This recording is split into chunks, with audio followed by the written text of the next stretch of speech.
we've got this guy, Dan Campbell. The man's a certified lunatic. We all understand that.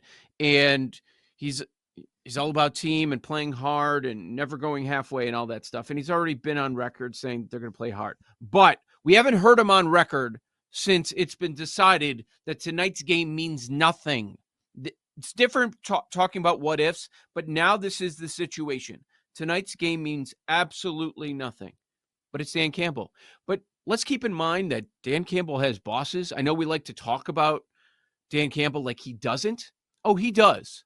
And you better believe Brad Holmes is going to be like, dude, next week matters. Tonight doesn't matter. We just lost David Montgomery. Let's make sure we get to that game and the playoffs completely healthy. Especially, let's not risk it for a meaningless game. I think what we should do is look at some of these Lions players that are completely down the board and look at them to maybe do big things. I'm not saying score 2-3 touchdowns, but I do believe there's a rope pull eventually tonight.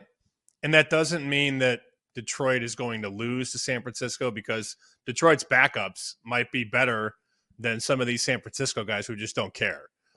That's a hard calculus to make in Week 17 Monday night, when one team is good enough to win a Super Bowl and the other team is probably not interested at all. I mean, aside from maybe some incentives for some guys like George Kittle, what's important for San Francisco?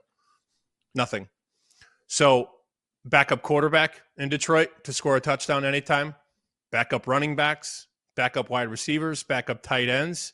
Because if you do see the Lions for a quarter or two play their guys, which I would never do, but that's not my call, you could see the entire second string in by the third quarter.